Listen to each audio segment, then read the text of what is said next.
We still have people very steady, so let's wait another minute or two.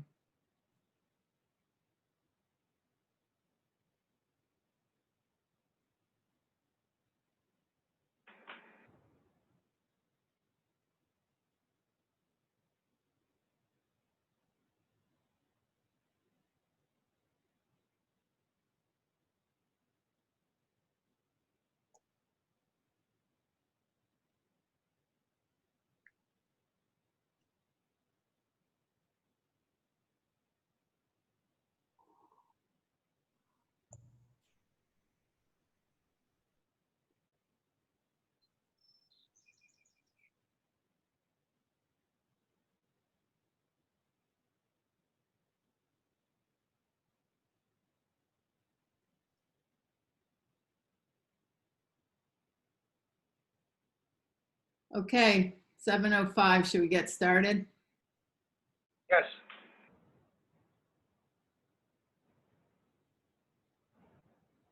Meg, you're on mute.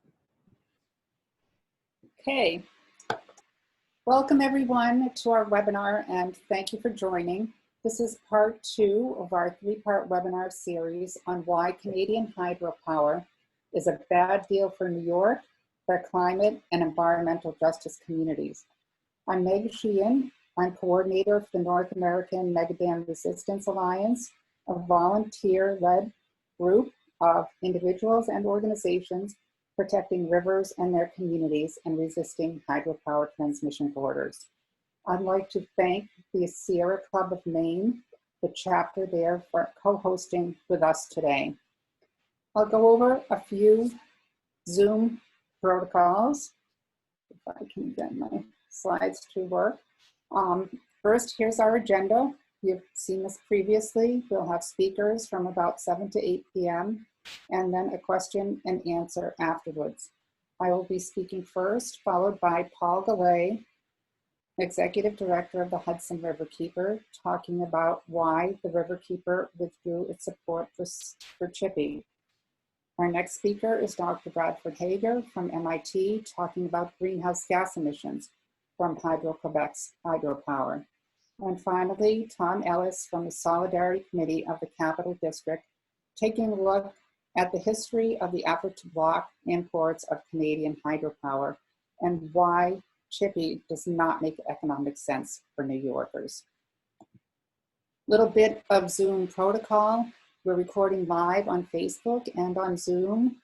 Our Facebook is @ResistMegadams, and I have a number here for you to call or text if you have any questions or problems with any technology or anything like that. The number is 207-251-3187. And of course, you can put questions in the chat box.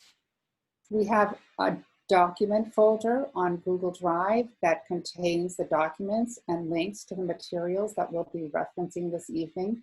And that link will also be put in the chat box, or you can text us or email us for that. To get started, I'd like to put up here a map that gives a sense of the geographic area we're talking about. So we're talking about importing Canadian hydropower from areas to the far north, up to 1,200 miles away, along James Bay and over in Labrador on the Churchill River, also known as the Grand River or the Mistissippi River, according to the indigenous communities that once lived there. Currently, Hydro-Quebec gets about 1/3 of its energy supply from the Churchill River. I'm sorry, 1/6 of its energy supply from the Churchill River in Labrador, so it's very relevant to our conversation this evening. We'd like to focus on the fact that the laws in the US and in New York are being manipulated to treat Hydro-Quebec's energy as if it is clean, green, and renewable. It is not. It's a climate disaster. It's not a climate solution. It should be treated like fossil fuels, and we'll explain why. We'll be talking about The Champlain Hudson Power Express corridor, I'll refer to it as CHPE, runs 333 miles from Canada to connect those remote dams to New York City through the state of New York underneath Lake Champlain. It continues on under the Hudson River and under other rivers and streams in the state of New York. It will connect this Canadian hydropower to 63 of Hydro-Quebec's dams and to its gas-fired and wood-burning power stations throughout Quebec.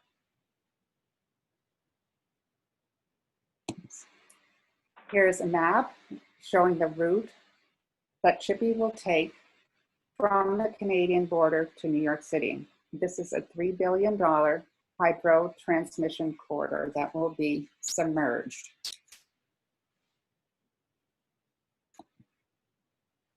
Also, in Maine, currently there is a proposal to build a 145-mile transmission line for Canadian hydropower to eventually connect to Boston. That hydropower is also being opposed by a wide range of groups, and you can find out more about that tomorrow afternoon in a webinar that will be hosted by our ally at the Natural Resources Council of Maine. They'll be looking into the astounding spending that Hydro-Quebec and Iberdrola and Avangrid, two multinational corporations who are pushing this transmission line, are spending to try to win support for that terrible, horrible transmission corridor.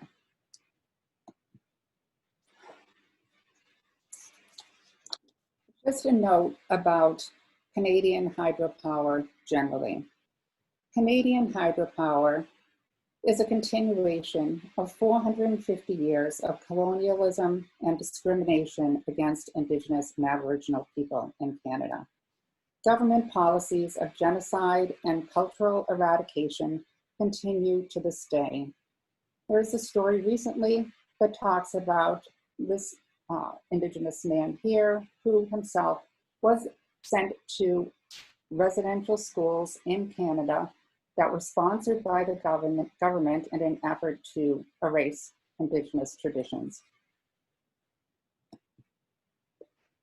Our last webinar focused on Indigenous rights, methylmercury poisoning, and cultural genocide. You heard directly from frontline communities in Canada about the impact that Canadian hydropower has had on them.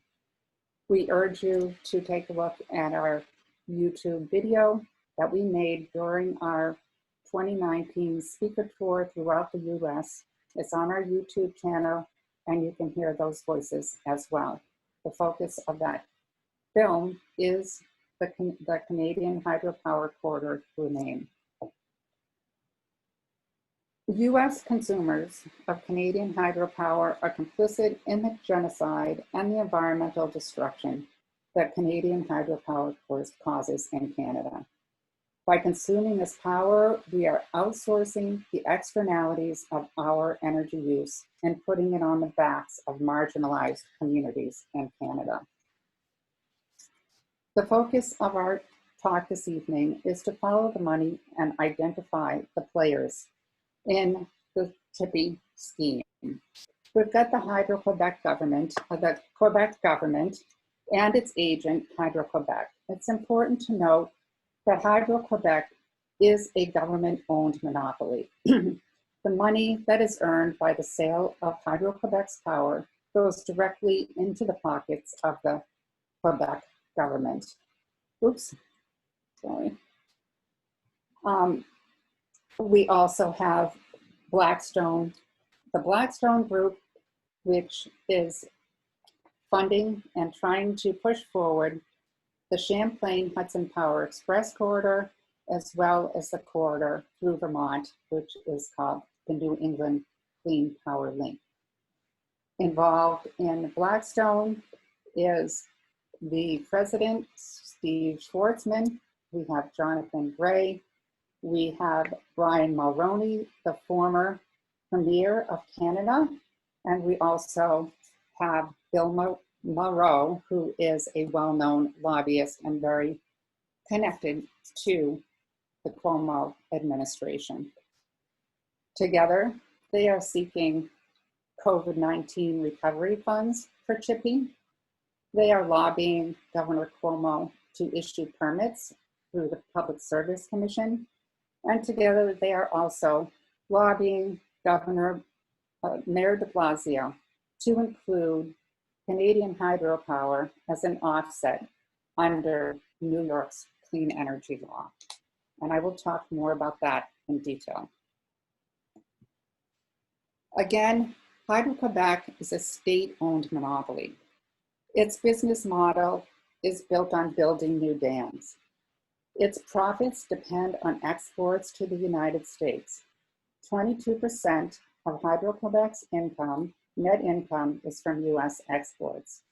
Without new dams and without these new corridors, Canadian hydro would go the way of every other dirty energy extraction and pipeline project, such as the Dakota Access Pipeline and the Keystone XL.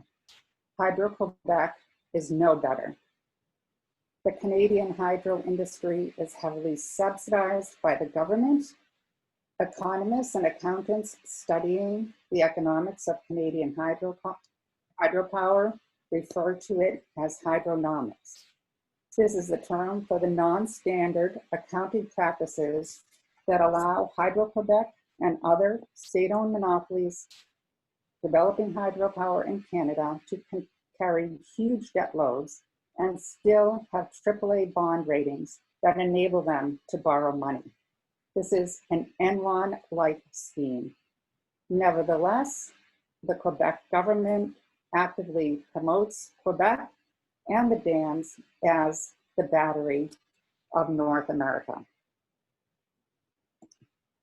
Hydro-Quebec and the Quebec government both lobby politicians, regulators, and unfortunately, big green environmental groups. It marginalizes the voices of people in communities that are impacted by hydro dams, excluding them from conversations about the issue. In the first 6 months of 2019, the second 6 months of 2019, the Quebec government spent $4.9 million in the United States lobbying to promote its products, primarily Canadian hydropower, lobbying regulators for permits, politicians for public funding and favorable laws, and worse yet, getting some green groups on their side, including the Urban Green Council and the New York League of Conservation Voters, who have been actively promoting Hydro-Quebec. This is available in public filings with the Department of Justice.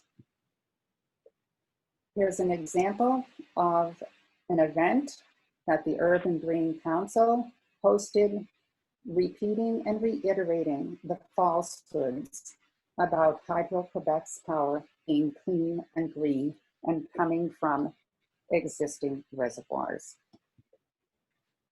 Let's talk a little bit about who Blackstone is. Obviously, they have close ties to Governor Cuomo and to the Trump administration. Blackstone is a fossil fuel company. One of their investments is Cheniere Energy, the largest fracked gas export terminal in North America. You can read more about that in the Rainforest Action Network report on why this project is a bad idea. The ties between Blackstone, Cuomo, and the Trump administration are very real. Cuomo has been promoting CHPE as an economic recovery project. He went to Washington the day after his speech in which he was promoting CHPE as a way to get New York back to work.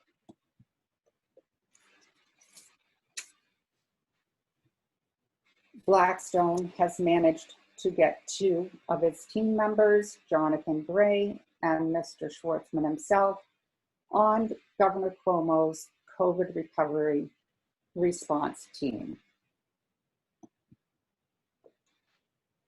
here's the slide from about a month ago in which Governor Cuomo was promoting CHPE as a way to jumpstart the future of New York. So what has Blackstone done to set up shell corporations to develop CHPE and the New England Clean Power Connect? It has hired Don Jessam, who had a former career with NAMRA, a Canadian energy company that works on fracked gas pipelines and promoting gas energy infrastructure.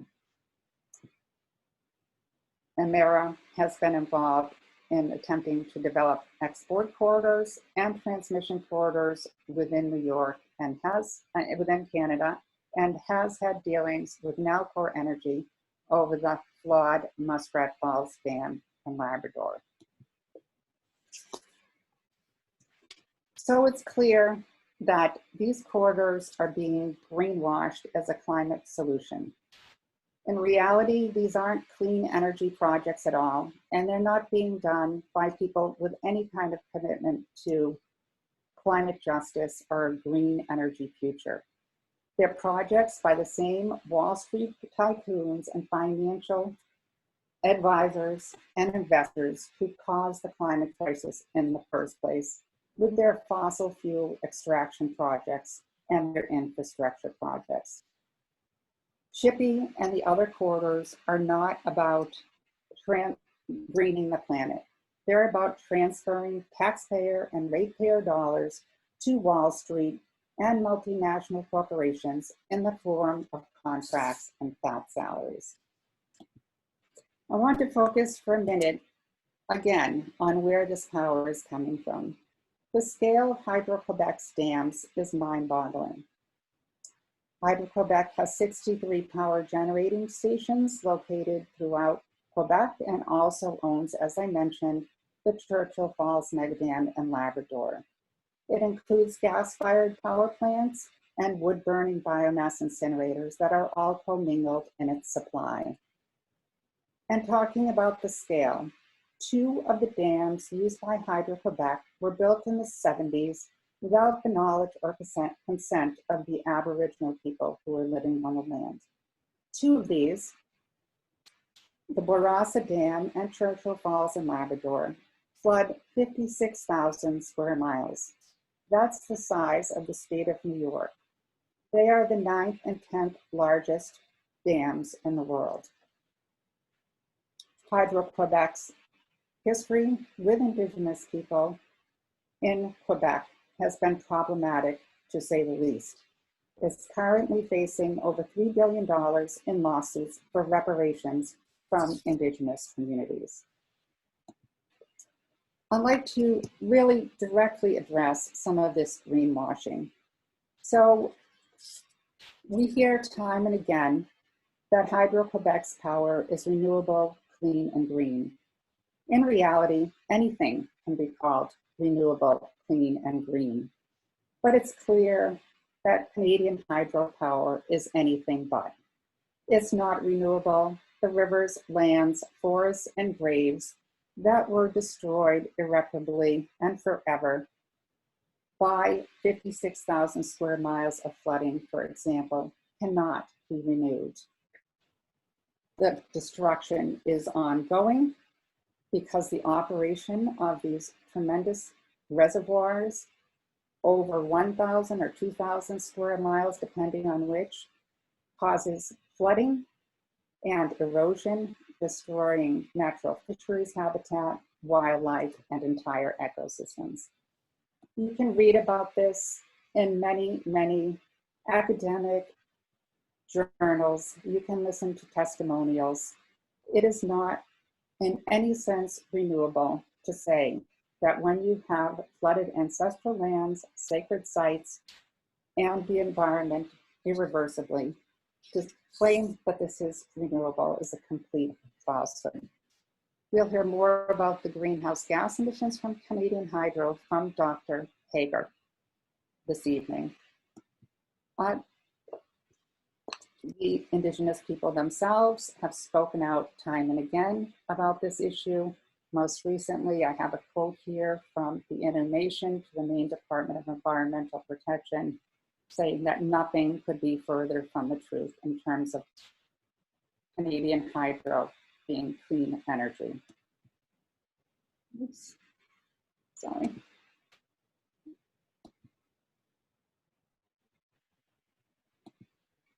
I not believe this is, okay. The second untruth or falsehood that I would like to address is Hydro-Quebec's persistent claim that it has surplus energy and it does not need to build any new dams to supply the various hydropower corridors to the United States. This is a falsehood. Hydro-Quebec knows that it has to hide the fact that it is building new dams because it is politically, socially, and environmentally unacceptable to build new dams in the United States. And Hydro-Quebec and the Quebec government know that Americans won't tolerate new dams here or anywhere else. We're removing dams. The Hudson River dam removal projects are a key example. So despite the claims, recent claims, that Hydro-Quebec is not building new dams, we have two simultaneous events that simply are not a coincidence. That is, in 2020, the permitting process for CHPE getting underway and Hydro-Quebec's construction of the approximately $7 billion Romaine Dam complex on the Romaine River in Quebec. We have comments from 2010 to the New York Public Service Commission and to the Department of Energy from Indigenous people in Quebec opposing the Romaine project. You can watch a wonderful film here about local communities opposing the Romaine dams. In addition to the Romaine complex of dams that are being built for export, we also have Muskrat Falls in Labrador. Its construction is almost completed. It is not hooked up to any transmission corridor. It's having problems, but it doesn't have a buyer, and it's likely that Hydro-Quebec will play some role in exporting the power from the newly constructed Muskrat Falls Dam. Downstream from the Muskrat Falls Dam, a third dam on the Churchill River is planned and almost fully permitted at Gull Island. Blackstone, I want to confirm that this myth of surplus energy or latent power or whatever term of the day that Hydro-Quebec is using to describe its energy has been debunked in 3 studies within the last 2 years. You can read these studies. They are in our Google Drive. They clearly lay out that Hydro-Quebec's export projects are linked to new dams in Canada. Hydro-Quebec has a problem though. In order to build CHPE, it must have a power purchase agreement or a customer. CHPE and Blackstone haven't been able to make that happen yet. Don Jesson himself promised in 2012 to the PSC that they would get a 75% commitment before they started construction. That hasn't happened. So what did Blackstone and Hydro-Quebec do but get themselves written into New York City's Climate Mobilization Act?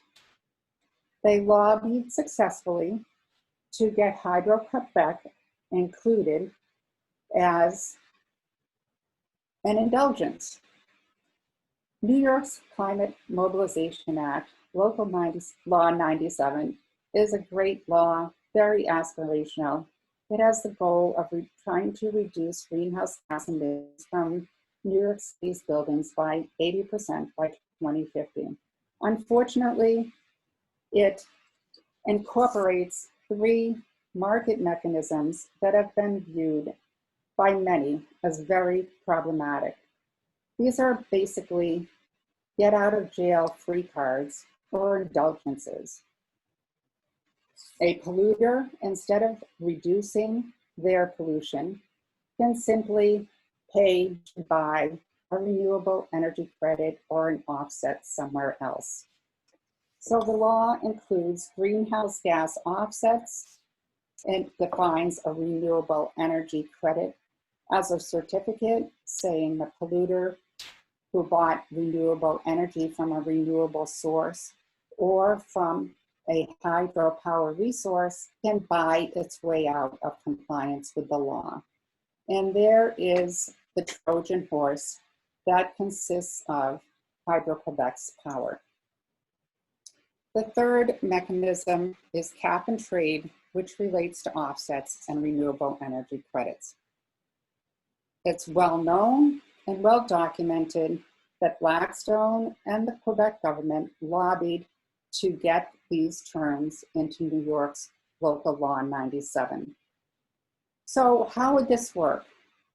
Well, as I mentioned, offsets, renewable energy credits are like indulgences. They're often compared in many writings and scholarly articles to the Middle Ages and indulgences where you could absolve your guilt by paying the church. You could sin and buy your way out of it. This article refers to it in the climate context as a dangerous solution. It doesn't really work to reduce climate emissions. How would it work in New York? Well, for example, if the Trump Tower did not want to comply with local law 97 and reduce its carbon emissions, it could say we'd like to buy some offsets. In turn, it could contact Blackstone, who would deliver some renewable energy credits or some offsets from Hydro-Quebec. There's the Trojan horse in the New York climate law. NAMRA and our alliance is not the only group concerned about this.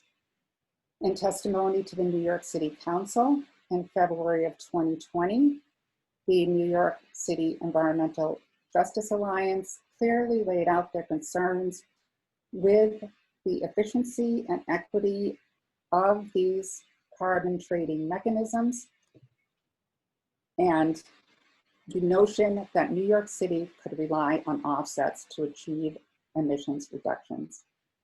And why is this? This is because by buying offsets or renewable energy credits from an energy source somewhere else, say Canadian hydropower 1,200 miles away, you are not doing anything to address the impacts of climate pollution on frontline communities in New York City. You're not addressing the root causes of asthma attacks, lung disease, and other harms that are caused by this climate pollution because the polluter is continuing to pollute. The Environmental Justice Alliance is very concerned that the city's commitment to 100% clean energy by 2050 relies largely on importing hydropower from Quebec. They urge, as does NAMRA, the city to avoid relying on false solutions to solve climate problems. These offsets and carbon trading mechanisms lets Hydro-Quebec's electricity be used in one of the most egregious aspects and manners of implementing cap and trade mechanisms. They're a theory that cannot hold up in reality. They're a loophole for fraud, corruption, and minimal emission reductions. Worse yet, when you're causing environmental injustice in New York City by using offsets from Hydro-Quebec, whose energy production in Canada is causing environmental injustices in Canada, You are trading one smokestack for another. You are engaging in twice the environmental injustices that are a concern to those opposing the use of Hydro-Quebec's power to meet New York City's climate goals. This is a fraud in addition, because if, for example, there was a legitimate basis for offsetting building emissions in New York City with Canadian hydro, there is no carbon accounting of Hydro-Quebec's emissions. There is no credible data to tie the energy delivered over CHPE to the generation sources in Canada. Hydro-Quebec, as I mentioned, is burning fossil fuels with biomass. Dams are releasing carbon dioxide. The main dams in particular are a concern. The science shows that dams in their first year of operation due to the flooding are like carbon bombs, emitting a large pulse of carbon dioxide to the atmosphere. So allowing these offsets is contributing to the creation of a carbon bomb in Canada. This is not climate justice, and it is not a climate solution. Finally, we are calling on Mayor de Blasio to ensure a transparent renewable energy procurement process in New York City for Hydro-Quebec. No such thing exists, and it must be at the basis of any climate policy. Thank you, and I will now turn it over to Paul DeLay from the Hudson Riverkeeper. Thank you, Meg. I'm hoping everyone can hear me. I'll look at the chat in case I'm not coming through clearly. It's a little late in the hour and there are a lot of other speakers. So those of you who speak after me, have no fear that I will put you into the very end of the hour. Riverkeeper had originally stated that it would only support the CHPE project if it did not result in additional dam construction in Canada. There are at least 4 other concerns that we have that have led us to withdraw our support from the project, which we did in November. You all know what they are. I'll speak about each of them briefly. One is methylmercury contamination. Another is damage to indigenous communities. Another is carbon loading from new impoundments. And finally, the availability of smarter and saner power sources within New York State. When we were first involved in this project in the early part of the last decade, we were looking at a different situation. There was no main project. There was no Climate Leadership and Community Protection Act in New York.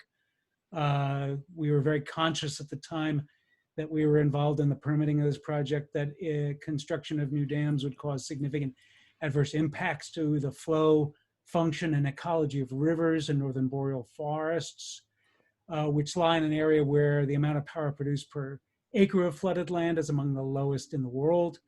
And of course, Riverkeeper opposes any additional dam construction that would lead to greater river and habitat destruction, as well as additional negative impacts to the health, quality of life, and cultural identity of Canada's Indigenous communities.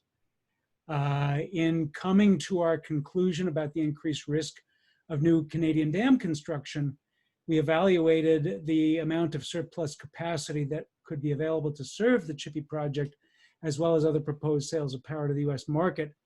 We understand from Hydro-Quebec, with whom we were in dialogue in 2019, that in 2018 it had around 10 terawatt hours of surplus capacity as measured by water spillage. And the approved project to bring the power to Massachusetts would take up to 9.5 or 9.45 terawatt hours. Thus nearly all of the Hydro-Quebec 2018 surplus would be taken up by the new supply deal with Massachusetts. Riverkeeper requested firm commitments from Hydro-Quebec that no new dams would be constructed to meet potential future demand for power, the company could only respond by saying that they do not currently anticipate the need for more dams. Now, Meg alluded to the New York State process for renewable energy credits.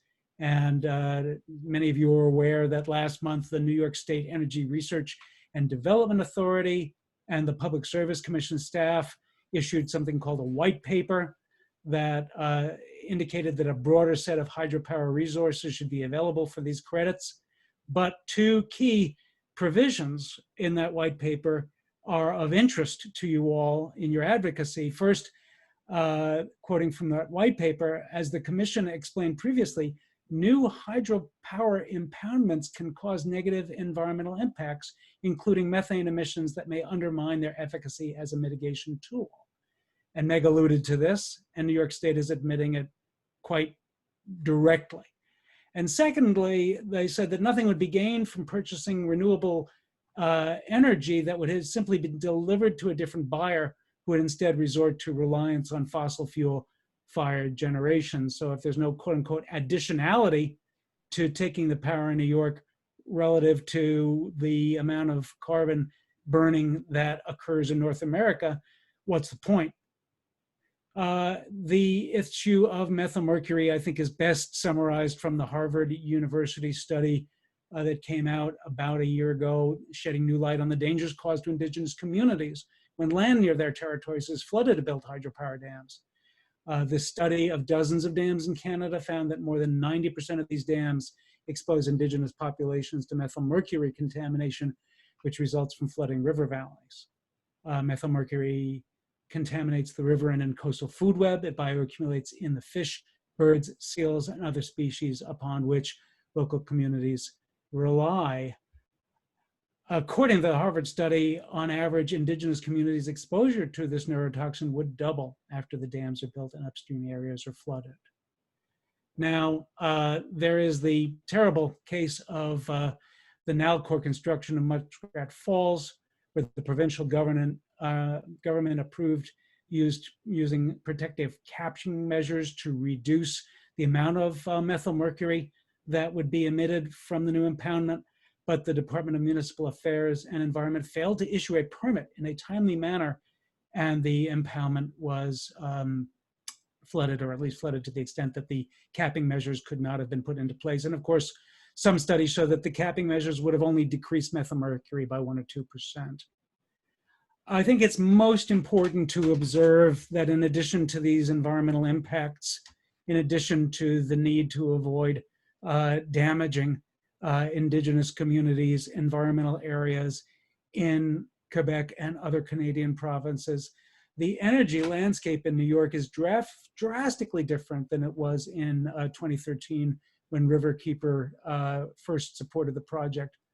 First, in January of 2017, Indian Point, the large nuclear power plant here in the New York metro area, signed an agreement with New York State and Riverkeeper to close, providing 4 years lead time to plan and advance new renewable energy and demand reduction measures. Since that time, the New York Public Service Commission's figures show that increases in renewable energy generation and reductions in demand will exceed the amount of energy generated by the first Indian Point reactor as of the time that it closes in 2020, and it closed in April. In 2021 and the remainder of 2020, a roughly similar amount of renewables and energy efficiency can come online, replacing the energy supplied by the second reactor when it also shuts down in April of 2021. As I mentioned earlier, in July 2019, Governor Andrew Cuomo signed the New York State Climate Leadership and Community Protection Act into law. The CLCPA requires 70% of the state's electricity to be generated by renewable sources by 2030, and specifically mandates, and these are hugely important figures, an additional 6,000 megawatts of solar capacity by 2025. I believe that the CHPE line is envisioned to be 1,000 or just over 1,000 megawatts. 9,000 megawatts of offshore wind capacity would be provided under the CLCPA by 2035, and 3,000 megawatts of energy storage. On that day last July, just about a year ago, the governor signed the CLCPA into law.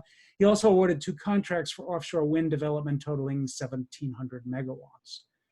And there's another wild card here. More recently, a company known, I think, as OneGrid has offered a proposal for the Empire State Connector project.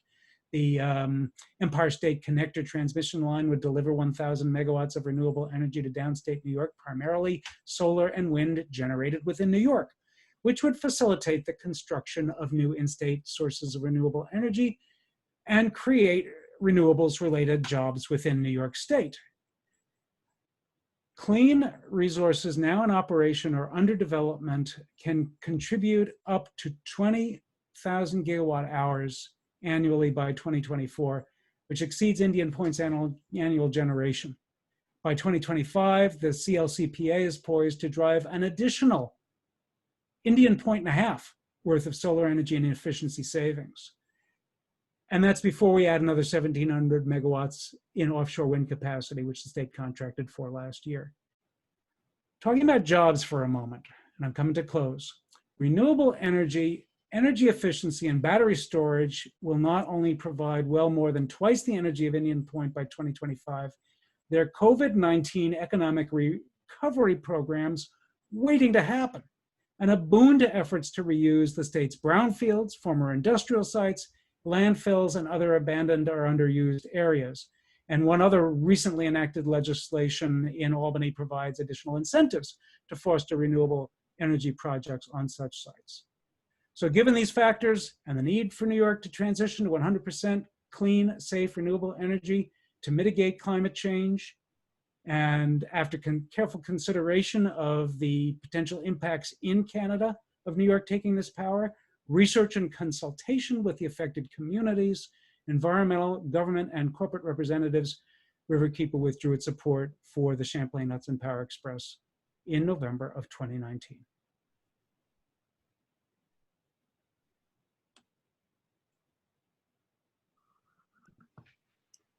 Thank you very much, Paul. That was a very thorough analysis, and it's great to see so many alternatives being put forward. I will note that Hudson Riverkeeper's statement is available on their website from November of 2019, explaining the various factors involved in their decision. So our next speaker is Dr. Brad Hager. I will let him introduce himself. Okay, thanks, Meg. Let's see, I am hoping that my PowerPoint presentation's up. Is that right? Yeah, we can see it. You see the presentation? Okay, great. Okay, thanks. Yeah. Okay, great. Yeah, so thanks. Yeah, I'm a professor at MIT in the Department of Earth, Atmospheric, and Planetary Sciences. As an MIT professor, you won't be surprised that I believe in scientific method. Facts matter. Decisions should take into account the best available science. And so that's what I'm here to talk about tonight. I teach a course at MIT called Earth Science, Energy, and the Environment, where we analyze the benefits and the costs, both financial and environmental, of various sources of power. I used to think that hydropower was clean, but in developing my course, I became aware of the growing amount of scientific evidence that's published in the peer-reviewed literature that at least some hydropower has an astonishingly large greenhouse gas footprint.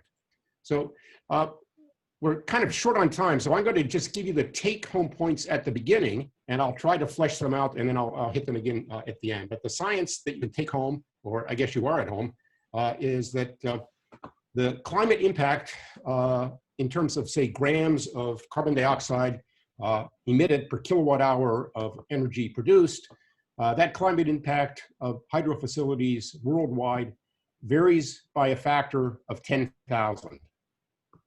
And there are three main factors that control this, this footprint.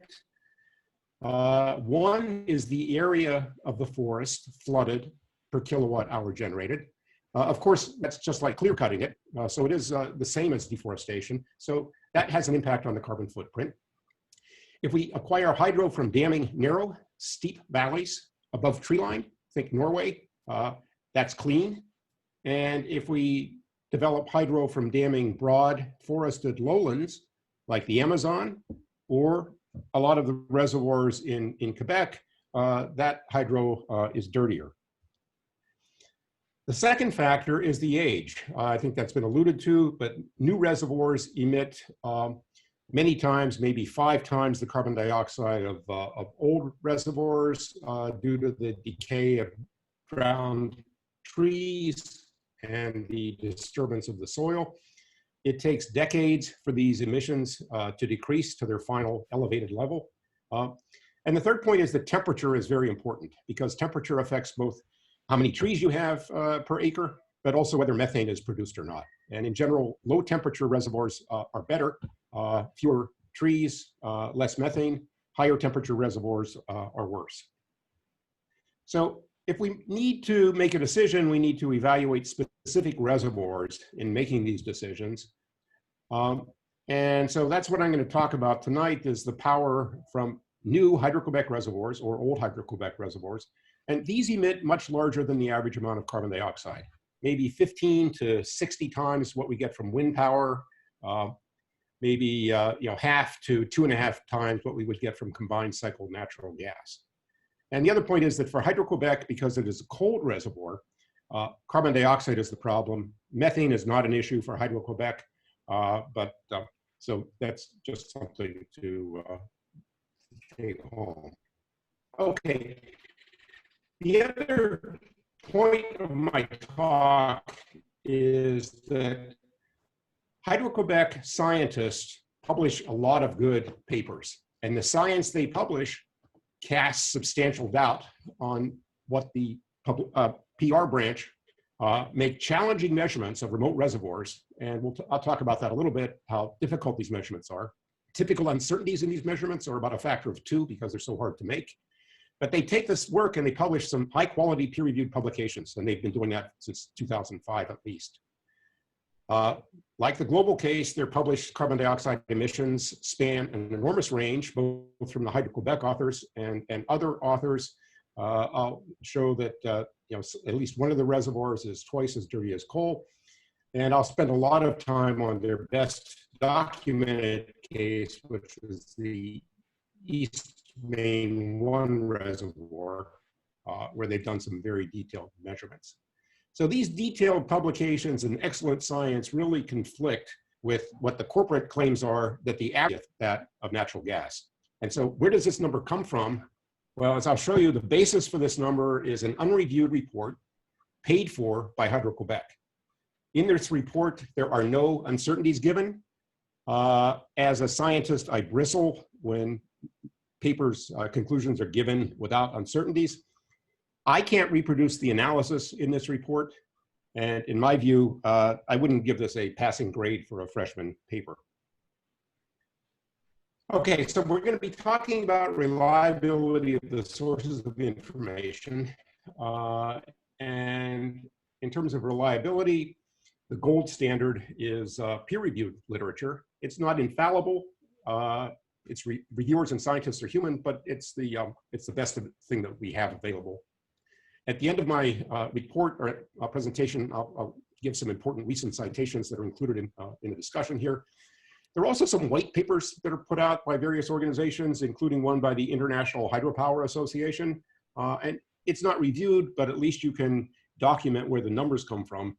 So that could be useful. And then at the other end of the spectrum are statements by companies and organizations, op-eds, where you can't trace the accuracy, you can spin half-truths.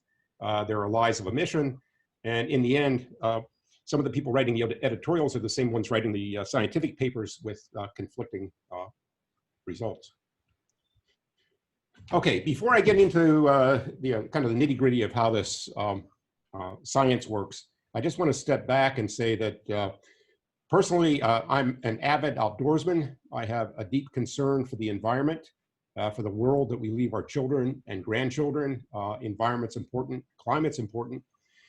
But this slide shows that, I know a lot about the areas that we're talking about for Hydro-Quebec. My family has spent a month when my children were young, basically every year in Quebec between 1998 and 2005. This is a picture from there, and one of the take-home points is that if you look at this landscape, you'll see that it's very flat. Okay, so there's not many mountains here. It's a water scenery. This tent belonged to a Cree couple, the blacksmiths, who took in our party, including my two daughters, who were quite young at that time, and they provided us a loaf of fresh bread, which turned my daughters into lifelong canoe trippers. Back to the map, these red dots represent planned Hydro-Quebec installations in this area where we had been vacationing. And so these areas affected, these projects affected an area which I am very fond of and people I'm very fond of. But one thing that came out of it was a very well-written case study looking at the carbon footprint of a new reservoir in this area. And actually there have been two new reservoirs, the East Main Reservoir and a diversion reservoir. And this paper was supported by Hydro-Quebec and co-authored by a Hydro-Quebec scientist. And I want to acknowledge the great contributions they made to this determination of the carbon footprint of this reservoir. We'll get back to that soon. Okay, so moving to the global picture, what I'm showing here is this result from the International Hydropower Association, showing on the horizontal axis here is the carbon footprint measured in terms of grams of carbon dioxide per kilowatt hour of power produced. So it ranges from maybe 0.2 to 2,000. And on the vertical axis is the power density, that is how much power you get per square meter of the reservoir. And again, it also ranges over a factor of 10,000. So you can see there's a lot of scatter about a line, but the main variation here can be understood just by considering that as you have a lower flow, less water, a lower dam, or a larger reservoir area, you move to the right. And if you have a higher flow or higher dam or smaller reservoir area, you move up and to the left. So if you want to take home kind of some visceral understanding of what's going on here, these low impact reservoirs over here have deep reservoirs that are very narrow, and these reservoirs over here are large areas that are reservoirs that are shallow. And if I just move to this picture, this kind of cartoon, this is kind of the journey of water as it goes from the mountain down towards the ocean. Here in the mountains, places like Switzerland, Iceland, Norway, you have deep valleys, little vegetation, small area, and you have clean energy. As you get down to the lowlands, like in Quebec, you have more flooding, less elevation, and you end up with a higher footprint. So basically, this cartoon of the landscape is illustrated on this plot here. We have Switzerland, Iceland, and Norway, lots of clean power, Hydro-Quebec, not so clean. Okay, so that's the general idea behind this, and now I'm going to go specifically into the Hydro-Quebec emissions.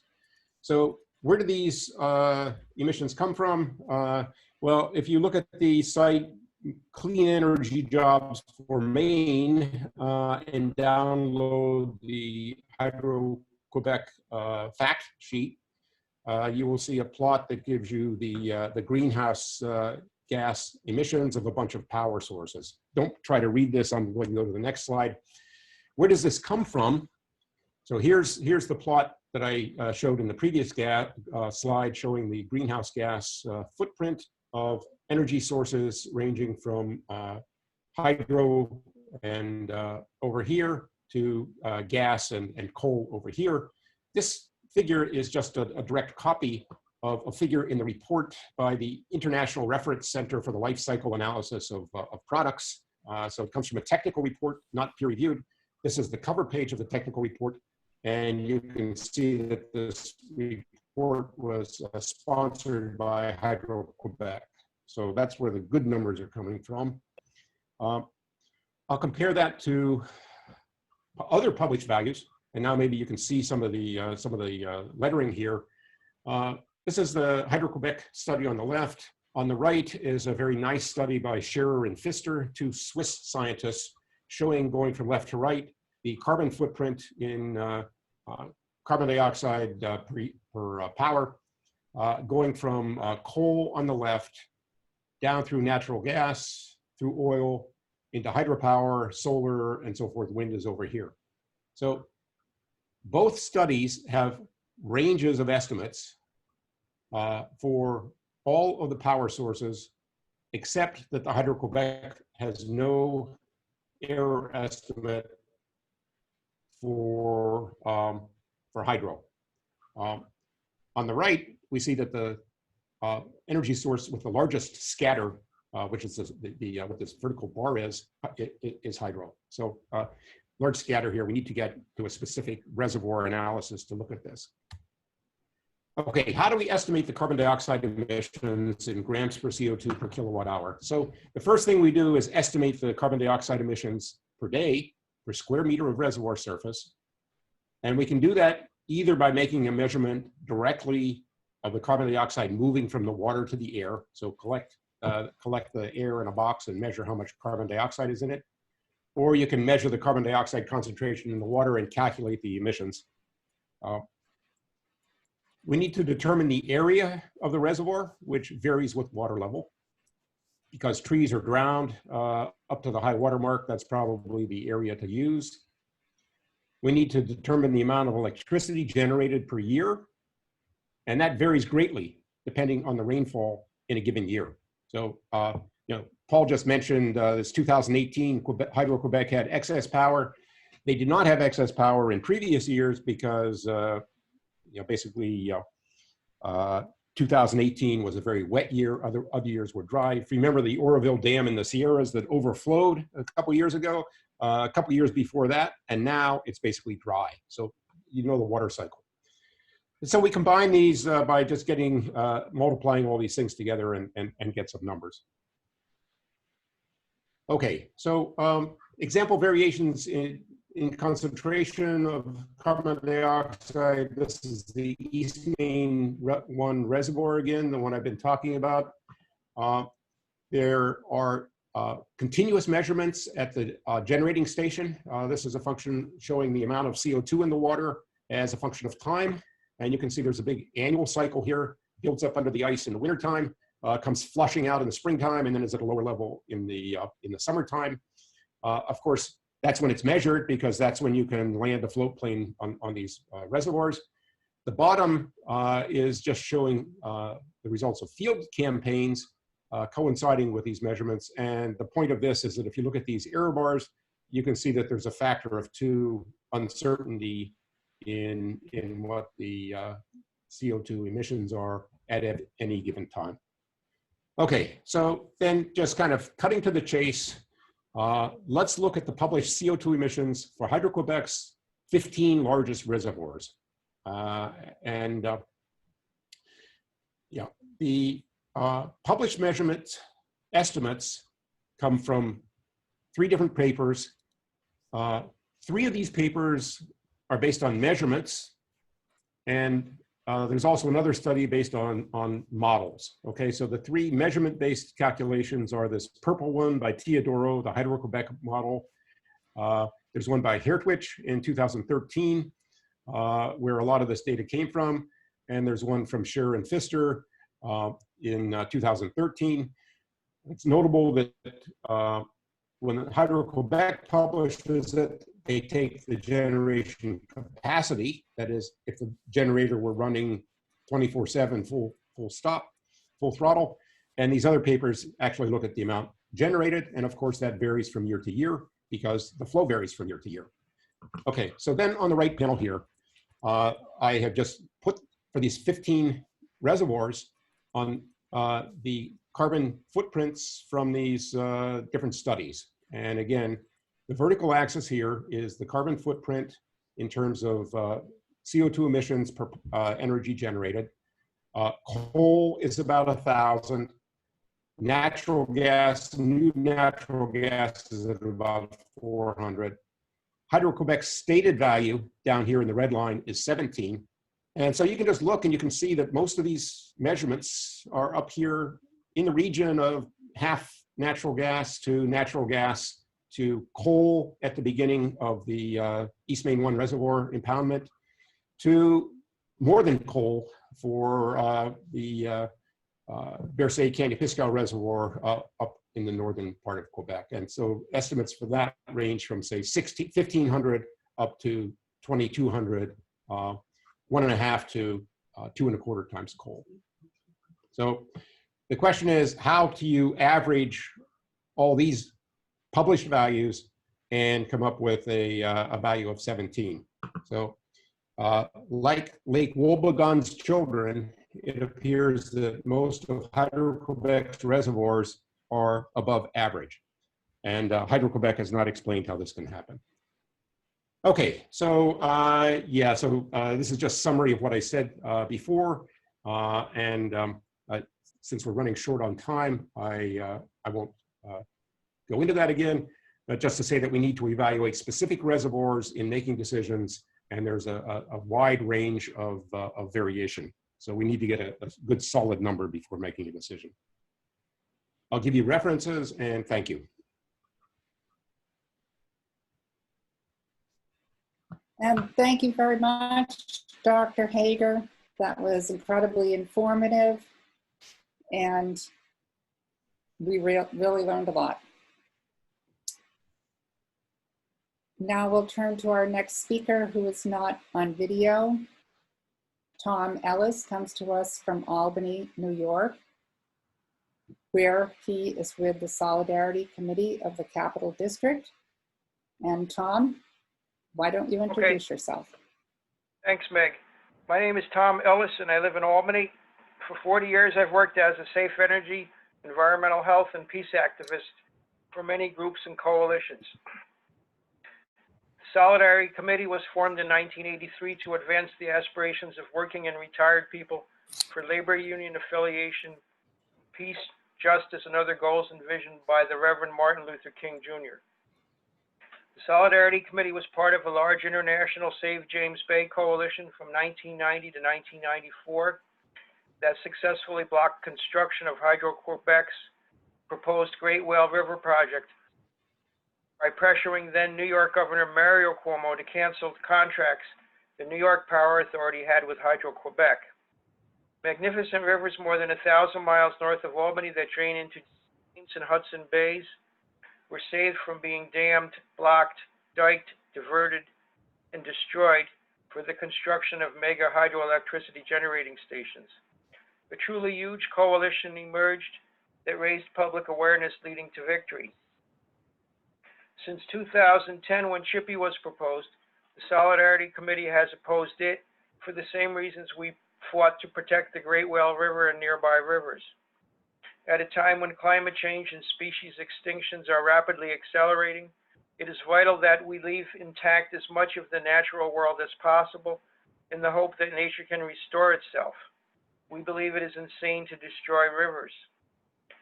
The Solidarity Committee also knows that if CHPE is constructed, and even if the electricity price is low, many hundreds of millions of dollars per year would be sent to Canada to pay for the imported electricity. Needlessly exporting the state's wealth is a bad economic policy. A much better policy would be to keep the wealth of New York State recirculating within New York State. Assuming CHPE ran at full capacity and carried 1 million kilowatts of electricity with no line losses along the route, and those are major assumptions, but if it did, the cost to purchase the electricity would be the following. At 5 cents a kilowatt hour, it would be 1 million kilowatts times 24 hours a day times 365 days a year times 5 cents a kilowatt hour which would be $438 million a year.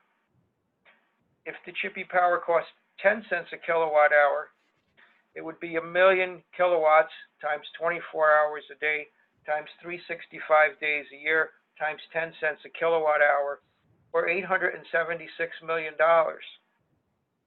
We do not know what the CHPE electricity price would be, but do we really want to export from New York this volume of money or more each year to pay for it? Another reason why the Solidarity Committee opposes CHPE is because constructing it would provide very few jobs. CHPE construction is now estimated to cost $3 billion. CHPE would provide only a few hundred temporary jobs during construction and 26 permanent jobs. This would be about $10 million per temporary job, or more than $100 million per permanent job.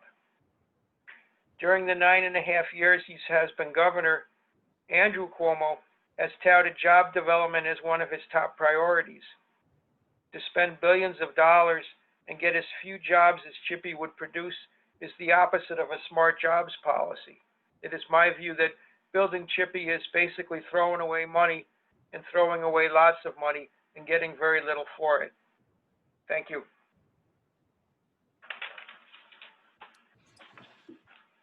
Thank you, Tom. So it's a little past 8 and we have time for questions. And if anyone would like to ask a question, you can unmute yourself and Rachel will be moderating.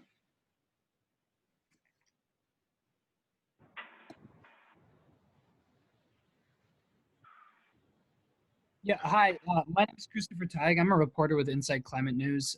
Thanks for having us. My first question is, I'm still not fully understanding where these carbon emissions are coming. There's some chatter in the chat regarding how methane, because of the cold temperature up there, is not really the issue, even though that's probably one of the major issues for hydro and flooding. But I'm still curious where these high carbon footprints are coming. Dr. Hager said that Hydro-Quebec's reservoirs were all sort of above average when it came to their carbon footprints. Why is that exactly? Where are the carbon emissions coming from exactly? Okay, should I take that? Yeah, so Yes. basically where the carbon comes from is when you build a reservoir and raise the water level, it kills the vegetation, the trees that are there. So there are two impacts. One impact is that before you flooded those trees, they were absorbing carbon dioxide from the atmosphere and putting some of it into their trunks and putting some into their roots and some into the soils and so Right, forth. right, okay. Lose the absorption of that. And then in addition, I don't know if you've ever seen a hydro reservoir with the water level going up and down, but there's a tremendous amount of drowned vegetation. If you go across it in your motorboat, you'll break your engine from the trees sticking out. And so that is essentially like clear cutting, like is being done in the Amazon. And instead of burning it immediately, like it's done in the Amazon, it oxidizes over a course of decades in the water. So it's basically, that's the effect. That's where the carbon dioxide comes from. Oh, and then there's one more thing, and that is that the carbon dioxide that has been deposited in the soil is worked over and brought out as the water level goes up and down. It churns the shoreline, and so also the carbon dioxide that's stored in the soil is released over time into the water. Then once it's in the water, it just diffuses out of the water, just like if you have CO2 in a can of Coke, it will diffuse out over time and go flat. Is that responsive? Yeah, thank you. It seems like it's a sequestration thing, but then also you brought up at the end there that there are carbon emissions that are actually that come from the soil that are released.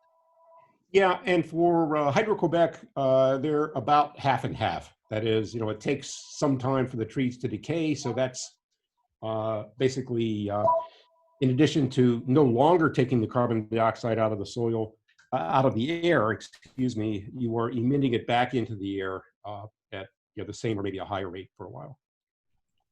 Thank you. I've just got one last question, then I'll open the floor up to other people. But I'm also just curious. New York State has 10 years to essentially generate somewhere between 10 and 15% renewable energy to make up for their hydropower. They need to get 70% renewable by 2030. It seemed to me, and I could be wrong, that a lot of the push for this project was that it seemed like an easy option, something that was already on the table, something already approved. If this were to be taken off the table, how would you guys suggest New York goes about attaining solar and wind in such a short amount of time? So I can take that. I tried to cover that in my remarks, and I'll put up a link in the chat to New Albany Times Union op-ed piece that contains all of these data points. But between 9,000 megawatts of offshore wind, of which 1,700 megawatts is already contracted for, and a second proposal will come out in this second half of calendar 2020, 6,000 megawatts of solar, 3,000 megawatts of energy storage, an increased demand reduction program that can get New York up to 3% demand reduction a year starting in 2025, and we're somewhere between 1% and 2% already. You're talking serious numbers, and there is a study, which I'll also put up in the chat, from public service energy consulting firm that refers to the various techniques that I've referred to and how they add up to exceed, I think, 43,000 gigawatt hours in solar and energy plus offshore wind. So there's a lot of numbers. They add up. They get you to 70%. And I will put up those two things in the chat.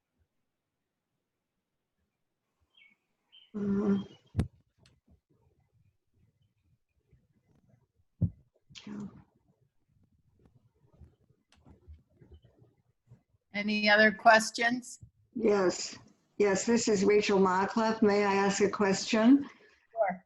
Okay, I'm intrigued that this papal, non-papal dispensation in local law 97 was there, and I don't remember anybody questioning it. Somebody wrote local law 97. Is it that we can't say who understood the maneuver because that would be holding that person liable? That really bothers me that this sleight of hand was done. I think I was in the council room when New York City passed it. And I don't remember anything about that. I also had great reluctance when I went to various council members and tried to get them to sign your original petitions that this was wrong. Is there some theory as to why the council didn't seem to be interested and why this sleight of hand thing was sitting there in local law 97 and nobody said anything at the time? Hi, this is Annie Wilson. I can answer that. Great, thank you. That bill had been lingering for a couple of years. And from my information, it was about 10 days, 2 weeks prior to its passage that this clause of RECs, renewable energy credits, was added to the bill, unbeknown to most people that had been following the bill. So now you know why you didn't know about it. Thank you. So it slipped in and we don't know by whom, and no one knew about it because it was close to voting on it. Well, Okay. It was the Urban Green Council that takes credit for having achieved that. So you might want to contact them and find out why they. I'm going to call them, and I don't like to embarrass folks, but really, you know, if you're trying to solve the problem, it'd be nice to know what happened and why. That's what Okay. happened. And you might also want to call Costa Costaninides, who's the Yes. chair of the environmental committee, and he had Yeah. not known all along and was also surprised apparently. So. Oh, that's good to know because he's my hero, and that's why I never called him. And he Because had I didn't want understood to that it would be that, hold on, last thing, everybody, though, he had understood when I spoke with him about it, that it would be for locally produced renewable energy. He had no idea it would be the Champlain Hudson Power Express transmission. Oh my God. Oh, So, Annie, this is so wonderful. Okay, who do you represent? Who am I talking to? It says Annie W. Annie Wilson, and you can contact me through the chat. Thank you very much, Annie. All right. And this is Meg Sheehan, and I will add, as I mentioned in my remarks, that is well known and well documented that Blackstone was lobbying on Local Law 97. That is disclosed in some of their lobbying statements with City Hall. Okay, thank you. I see that we have Cassie has raised her hand.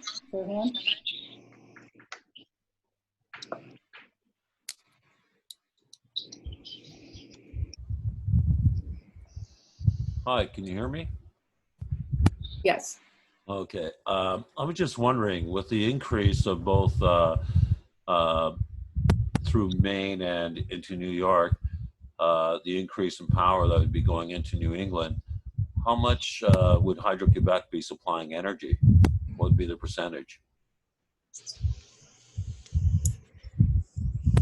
In addition to what it's already supplying, is that your question? Yes. I believe that it already supplies 5% of New York's power. I would have to research to get you those numbers. Maybe someone else on the call knows those numbers. Because, you know, they supply more than just New York. That was why I was wondering what would be the total amount of power and the increase. It depends on the time of year, and they're pretty much spot contracts.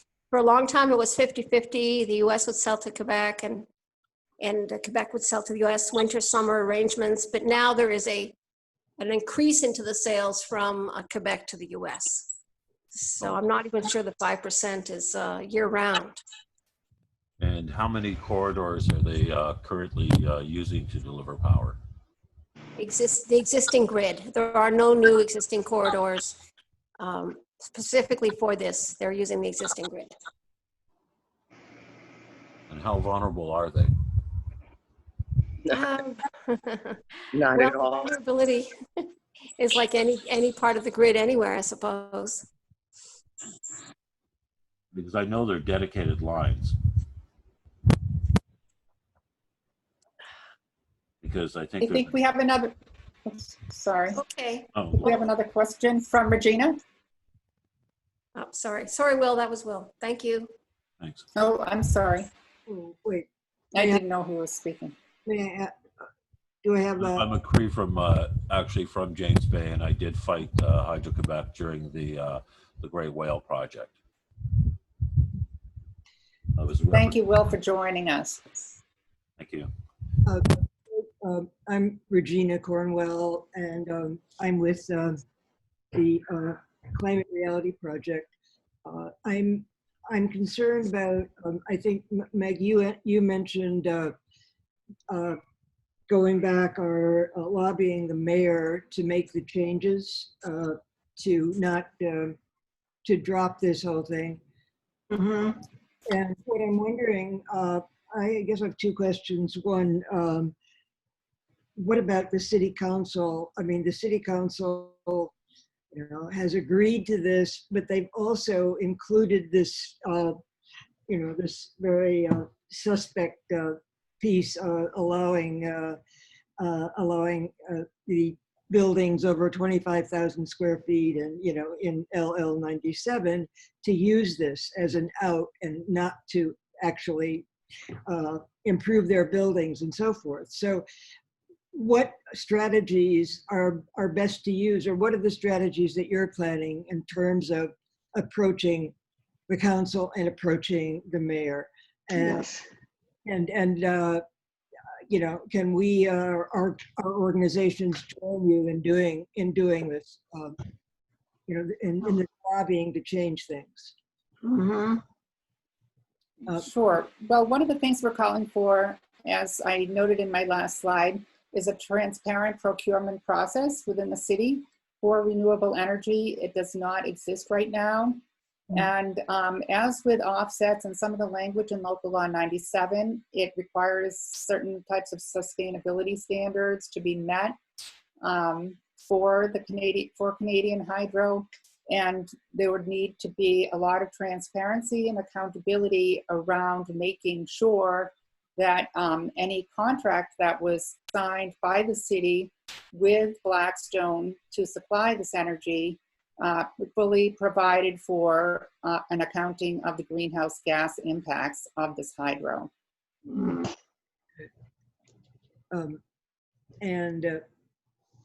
Okay, and then going, are you saying then the procurement office doesn't yet exist? Is that what you said?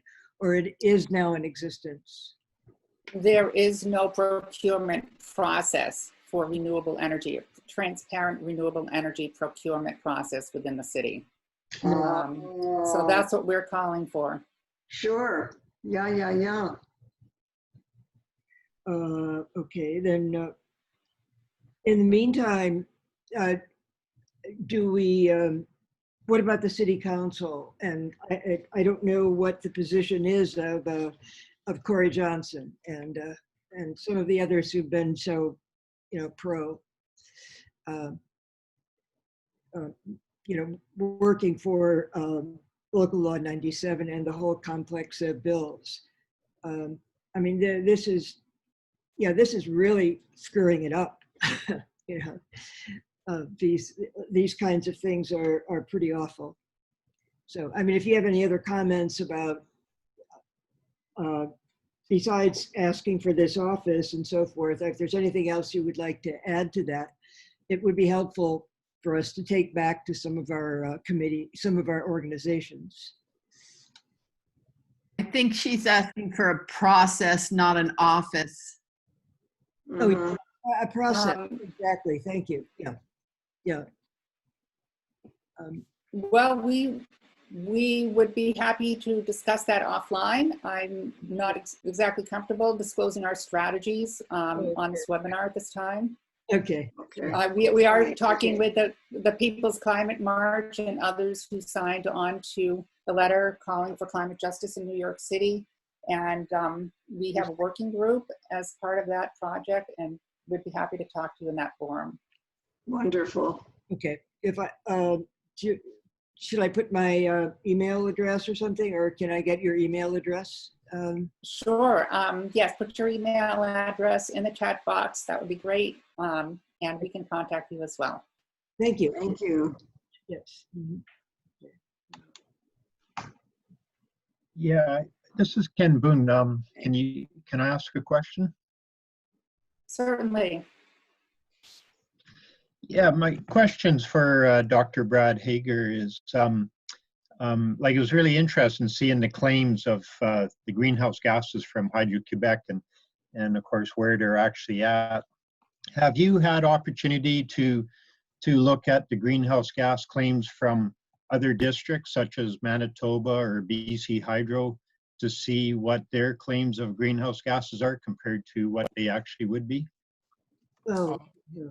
No, I have not had an opportunity to do that. You know, I've just been focused on the Hydro-Quebec issue, trying to get understand that as best I can. Okay. It's curious to us. I was just trying to find my picture back, but I have a BC Hydro has a viewpoint of the Site C project, of the new Site C dam they're building, and they showed their claim of the greenhouse gases from Site C. And if I remember right, like they showed the greenhouse gases from Site C would be lower than anything, including wind and solar by, I think they show a factor of about 10. So it looks like quite an outrageous claim, of course. But and of course, I guess we don't really trust anything BC Hydro says anymore. But I don't know if you have any thoughts on that. Well, yeah, my thought is that my understanding is that that project is a run-of-the-river project.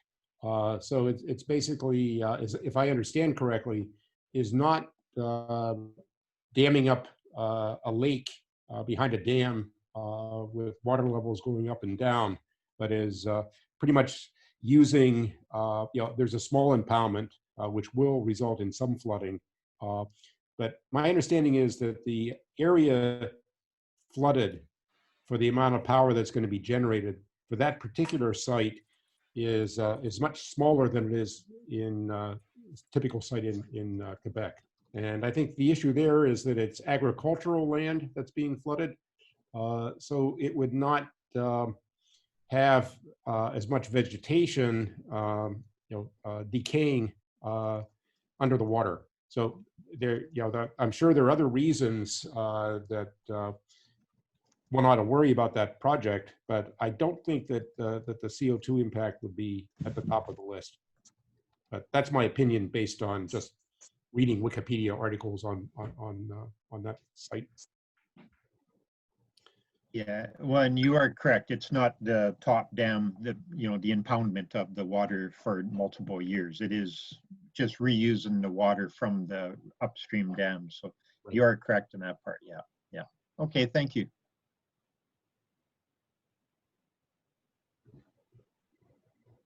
Any last questions from anybody? Yeah, this is George Jackman. I have a question for Brad. I had asked a question, why isn't the carbon sequestration accounted for in the release of CO2? Why isn't this standard practice?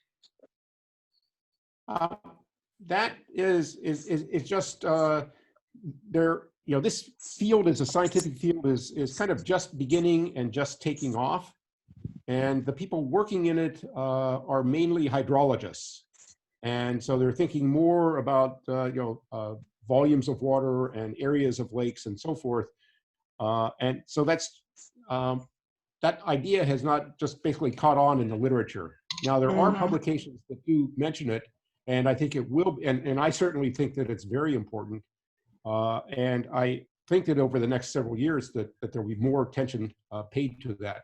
But I think it's just the youth of the science. Rather than a good scientific reason. Science progresses and we learn more. And well, it should be in the budget of the carbon dioxide released. It's a loss of carbon sequestration. In addition absolutely. Yeah. No, I totally agree with you. And people who publish on this also agree with you. It's just that viewpoint has not propagated yet through this very young discipline. Well, thank you. And it will be taken into account in the future. So you're absolutely right as to it being important. This is Meg. I have a question for Dr. Hager as well. Could you touch on the greenhouse gas impacts of the actual construction associated with these mega projects? Someone raised the question about the CO2 emissions of concrete. We know the concrete industry is one of the most polluting on the planet. How does that figure in? Okay, so there have been a number of studies done on that. And there's pretty much agreement that although the amount of carbon dioxide emitted from cement is pretty large, the amount of cement that's used in these projects is very small compared to the area that's flooded and the carbon that's put into the system from the decaying vegetation. So it turns out not to be a big fraction of the total carbon impact, carbon footprint. Okay. It is it's people aren't evading this question. They are looking at it, but it's one of those things that just kind of surprising that that's the way it turns out. But I think that's the way it is. Well, I think it speaks to, the magnitude of the carbon dioxide emissions. These projects are huge, tremendous, these dams. So it just shows you by comparison the quantity of carbon dioxide emissions. Can I say something and ask a question? It's Fred Pfeiffer from the Yes. Solidarity Group. Hi. Yes. Can you see me? Can you see me? You can hear me. I It's can in hear your you. hand. Okay, I'm here. Anyway, one thing I request that we think about calling these dammed rivers reservoirs. I drink my water out of a reservoir. I think Hydro-Quebec capitalizes on that word in their PR. So I think people should think about that. It seems to me a misnomer. Secondly, I think a lot should be done to emphasize the jobs aspect. And one area is to use less energy conservation. And we that have weather installation units in the local Head Start type of poverty organizations. I hope people are pursuing that, because that will give low-income people jobs to weatherize their houses and hopefully get into the poorer communities so that we minimize the amount of demand. I worked at General Electric and we attacked the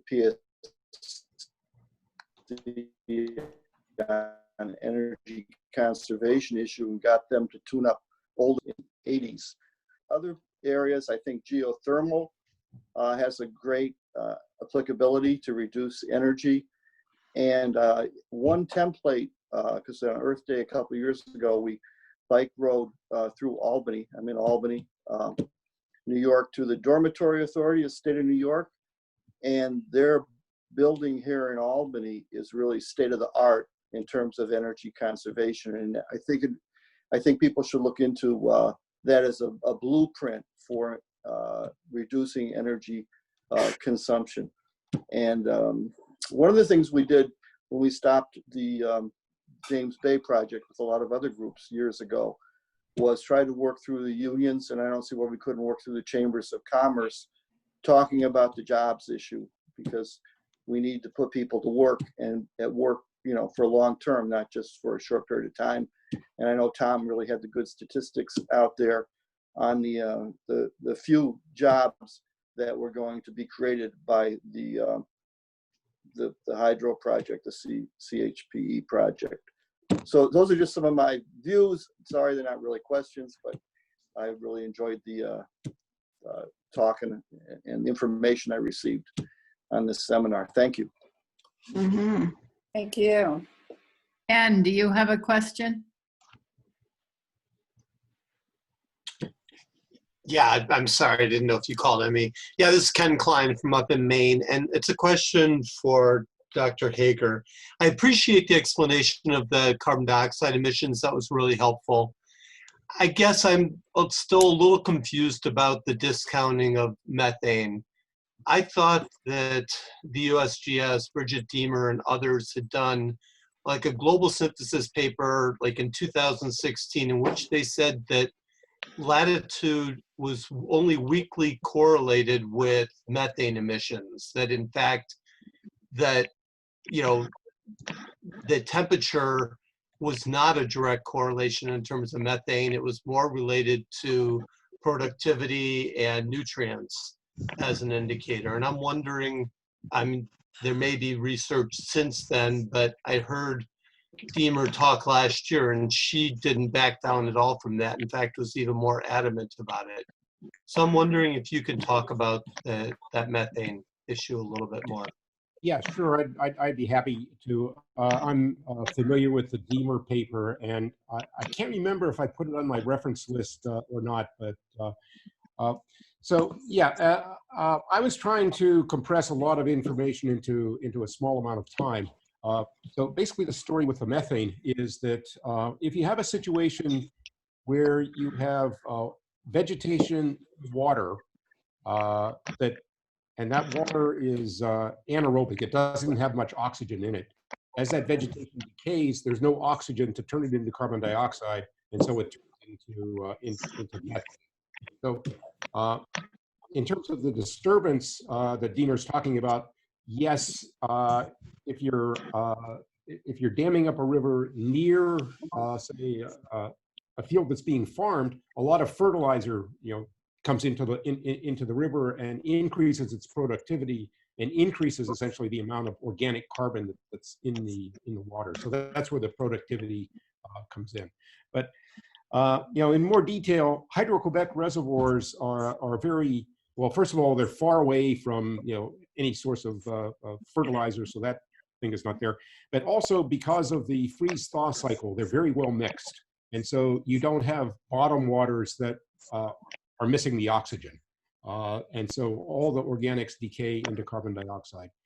In other areas, maybe rainforests, you can get without the cold winter temperatures, you have hot water on top, cold water on the bottom, which don't mix, and so the vegetation on the bottom decays into methane.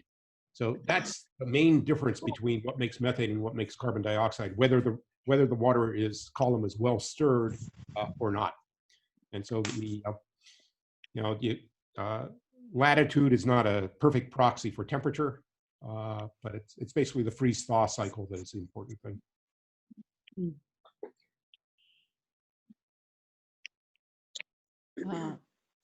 I think, Jackie, we have time for one more question. So, Jackie, do you have a question? Well, hi everyone.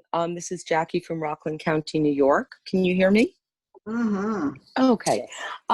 So I guess my big question is, I don't know if even New York Renews is still around, but it seems that so many of these organizations that are dedicated to renewable energy really believe that large-scale hydro can be in the mix. And I just wonder how we can really get to some of these people who are very much tied to Governor Cuomo. Yeah. That was my question. Good question. Yeah. Well, that is a good question. I will note that we do have folks from Hydro-Quebec on the call. So I'm, maybe, I don't know if they want to speak up and talk about any of their plans. I know that the new president of Hydro-Quebec, Sophie Bouchot, talked with the Urban Green Council today. And I understand that the head of the Urban Green Council was quite shocked to learn that Hydro-Quebec is a state-run monopoly, that a state-owned monopoly. So it seems like there's a lot of information that needs to be provided to different regulators and other green groups around the state and around the country. So, and maybe as a way to wrap up, if people are interested in joining our alliance and working with us on some of these issues, we'd love to have you. You can contact us through our website, Facebook, Twitter, and so forth. So I think that would probably be the best way for us to talk about strategy and a way forward to expose the myths and to raise more awareness. Okay. Yeah, wonderful. Okay, well, it's been a really illuminating conference. Thank you very much. Thank you for your question, Jackie, and thanks for the folks from Rockland County for all they're doing to raise awareness about the impacts of CHPE's rerouting through Rockland County and through the rest of the state. We hope that the Public Service Commission is paying attention and will do the right thing in terms of providing a complete evidentiary hearing or some kind of exposure and transparency around the carbon emission claims that Hydro-Quebec is making. Mm-hmm. Yes, we do hope that they will listen. Yes. Okay. Thank you very much. It really has been terrific. Yeah. Thank you. Thank you very much. Okay.